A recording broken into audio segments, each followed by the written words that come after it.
고린도 후서를 보겠습니다. 고린도 후서 1장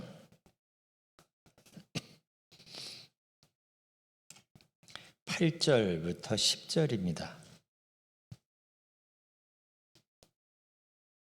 고린도 후서 1장 8절부터 10절 함께 봉독합니다.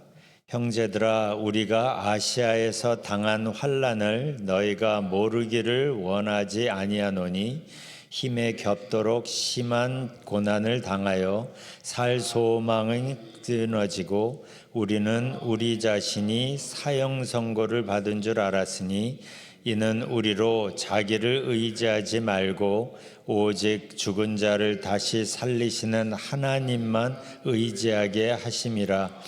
그가 이같이 큰 사망에서 우리를 건지셨고 또 건지실 것이며 이후에도 건지시기를 그에게 바라노라.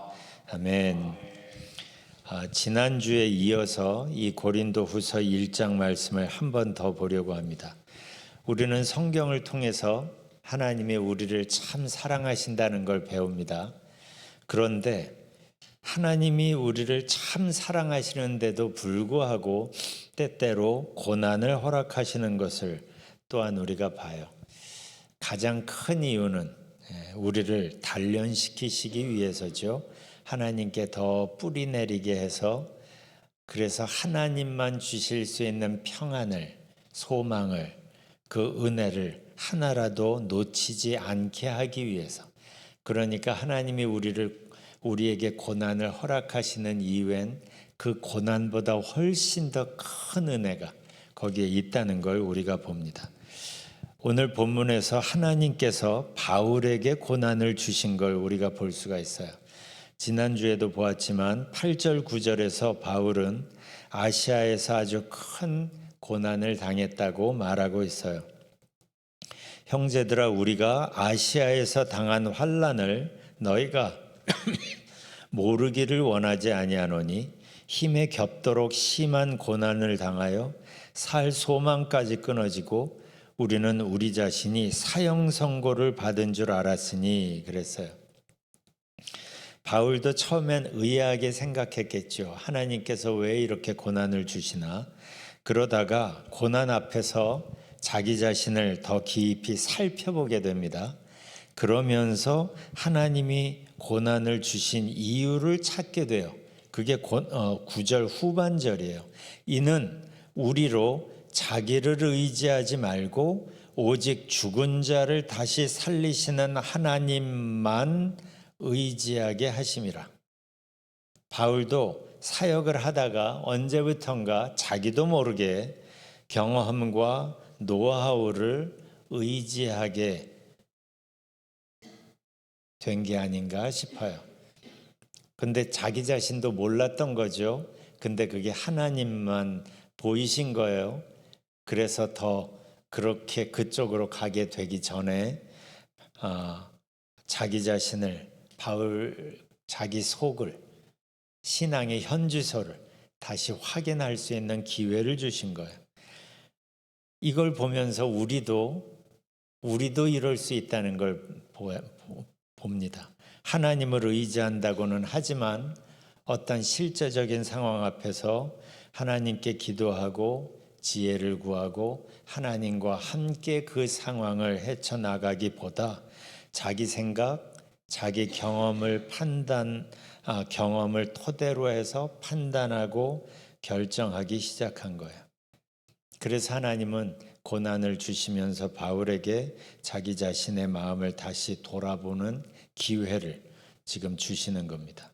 그리고 이 기회를 통해서 바울은 자기가 그랬었구나, 하나님만 의지해야 되는데 그러지 않았구나라는 걸 알게 되고 이 과정에서 하나님을 더 깊이 새롭게 경험하게 되는데 9절에서 바울은 죽은 자를 다시 살리시는 하나님이라고 이제 표현을 하고 있어요. 우리 하나님이 이런 분이라는 걸 다시 확신하게 된 거죠. 그러면서 바울이 깨닫는 겁니다. 상황이 아주 안 좋아져서 지금 이 상황에서 내가 죽는다고 해도 내가 하나님 안에 있으면 여전히 소망이 있구나. 왜냐하면 우리 하나님은 죽은 자를 다시 살리시는 하나님이시기 때문에. 그래서 9절에서 말하는 거예요. 이는 우리로 자기를 의지하지 말고 오직 죽은 자를 다시 살리시는 하나님만 의지하게 하심이라. 이것은 아마 하나님이 이 바울을 통해서 우리에게도 하시는 말씀일 수 있어요. 제가 이제 목회를 한 지 꽤 오래되니까 저는 목회를 아주 일찍 시작했어요. 23살에 시작했어요. 그러다 보니까 어느 순간부터 나름 그래도 경험과 노하우 이런 상황에서 어떻게 해결해야 되는지 그래도 나름 방법이 습득되지 않았겠어요? 그 방법에 따라 움직이고 있다는 걸 알게 됐어요. 그러니까 어떻게 교회는 굴러가는 거예요. 그런데 하나님이 원하시는 교회가 되지 못하게 되는 거죠. 누구나 이럴 수 있습니다. 초신자는 아닌데 신앙생활이 오래되면 오래될수록 하나님을 좀 안다 할수록 성경을 좀 안다 할수록 이런 함정에 빠질 수가 있어요. 그러면 그게 죄 짓는 게 아니라 하나님의 새로운 은혜가 끊어지게 되는 거예요. 이게 굉장히 아픈 거죠. 그래서 하나님이 바울에게도 그리고 또 우리에게도 참 사랑하시는데 사랑하시기 때문에 우리에게 고난을 허락하시고 우리에게 다시 자기 자신을 돌아보게 기회를 주시는 거예요. 이걸 깨닫고 나서 바울이 이렇게 말합니다. 10절에 보면 쉬운 성경으로 제가 읽겠습니다. 하나님께서는 이렇게 무서운 죽음의 위기에서 우리를 구원하셨으며 앞으로도 구원하실 것입니다. 우리는 하나님께서 계속해서 우리를 구원해 주실 것이라는 소망을 하나님께 두겠습니다.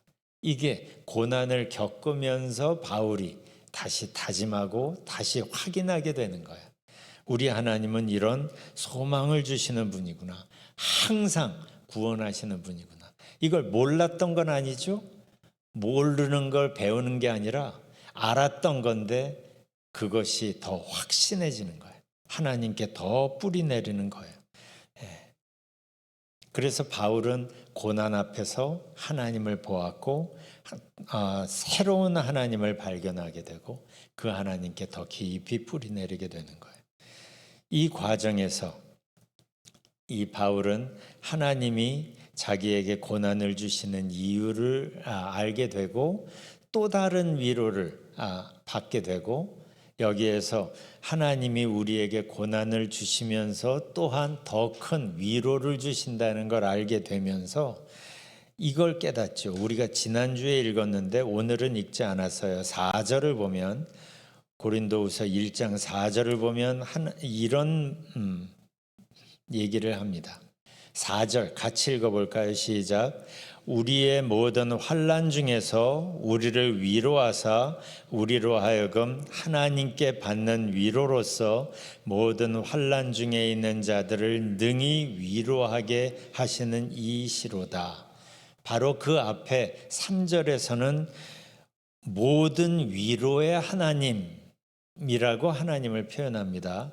그러면서 왜 모든 위로의 하나님이라고 하냐면 우리의 모든 환난 중에서 우리를 위로하사 우리로 하여금 하나님께 받는 위로로서 모든 환난 중에 있는 자들을 능히 위로하게 하시는 분이기 때문이에요. 그러니까 고난의 힘든 과정을 지나면서 고민도 하고 기도도 하고 생각도 하고 또 씨름도 하면서 하나님을 더 깊이 만나게 되는 거예요. 그러면서 하나님께서만 주실 수 있는 위로를 경험하게 되는 거예요. 이 사람은 고민하고 기도하면서 하나님의 위로를 경험한 이 사람은 그 비슷한 어려움을 겪는 사람을 더 공감하게 되겠죠. 그러면서 자기가 만난 하나님의 위로를 나눌 수 있게 되는 거예요. 여기에서 내가 겪은 상처가 오히려 은사처럼 사용되는 거예요. 그래서 상처가 그냥 상처가 아니라 다른 사람을 더 이해할 수 있는 도구가 되고, 그 힘들어하는 사람에게 내 상처를, 그리고 그 힘든 중에서 위로하시고 은혜 주셨던 그걸 나눌 수 있게 되는 거예요.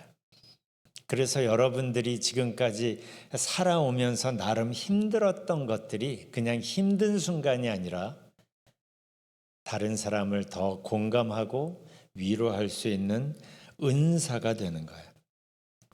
그래서 3절에서 하나님을 모든 위로의 하나님이라고 하면서 아까 우리가 읽은 4절 얘기를 하는 거예요.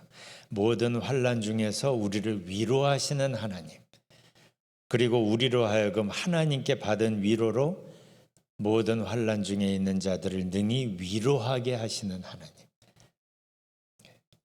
우리는 때때로 살면서 고난을 만납니다. 그 고난의 시간은 그냥 힘든 시간이 아니에요. 하나님이 나를 사랑하시는데 왜 이런 상황을 허락하실까? 거기에서 우리가 풀어야 할 숙제가 있는 거예요. 그 고난 앞에서 더 하나님께 집중하라고, 더 겸손하게, 내가 아는 거 다 있지만, 내가 경험한 거 노하우 다 있지만 더 겸손하게 하나님 앞에 무릎 꿇는 시간인 거예요. 하나님 앞에서 내 깊은 속을 살피는 시간인 거예요. 그러면서 하나님께 더 집중하는 시간인 거예요. 그러면 그 시간 속에서 모든 위로의 하나님을 새롭게 만나는 거예요. 죽은 자를 다시 살리시는 하나님을 새롭게 의지하게 되는 거예요. 거기에서 그분께 더 믿음의 뿌리를 깊게 내리는 거예요. 그러면 거기에서 새로운 은혜를 발견하는 거예요. 생수를 샘 깊은 우물에서 끌어올리는 하나님의 새로운 은혜를 경험하는 거예요. 그러면 고난 자체도 큰 은혜라는 걸 알게 되는 거죠. 이사야 41장 10절 말씀을 이 아침에 여러분께 말씀드립니다. 하나님께서는 지금 어떤 형편, 어떤 상황, 어떤 골짜기를 지나는 여러분인지 저는 모르지만 하나님은 아시죠? 하나님은 아세요. 그래서 하나님께서 이 아침에 여러분에게 개인적으로 이렇게 말씀하십니다. 두려워하지 말라. 내가 너와 함께 함이라. 놀라지 말라. 나는 네 하나님이 됨이라. 여러분이 지금 어떤 기도 제목을 가지고 있든지 간에 그 어떤 기도 제목보다 더 중요한 기도 제목은 하나님이 나와 함께 하신다는 것이죠. 여러분과 함께 하시는 그 하나님을 만나는 것이고 더 깊이 경험하는 거예요. 그래서 이 아침에 여러분의 기도 제목을 쭉 얘기하면서도 하나님, 내가 하나님께 더 뿌리 내리기를 원합니다. 하나님과 더 친해지기를 원합니다. 내일 주일 아침 메시지가 시편 139편입니다. 시간이 되시면 한번 읽어보세요. 하나님과 더 친해지는 그것이 사실은 신앙생활의 핵심이고, 이제 다음 주 수요일부터 시작하는 사순절에 여러분과 제가 집중해야 할 주제이기도 합니다. 하나님을 여러분은 모르지 않아요? 그렇지만 하나님과의 친밀함을 더 깊이 가질 수 있는 참 좋은 기간입니다. 오늘 아침 기도가 거기에 더 집중되었으면 좋겠어요. 기도하겠습니다. 찬송을 불렀죠, 우리가.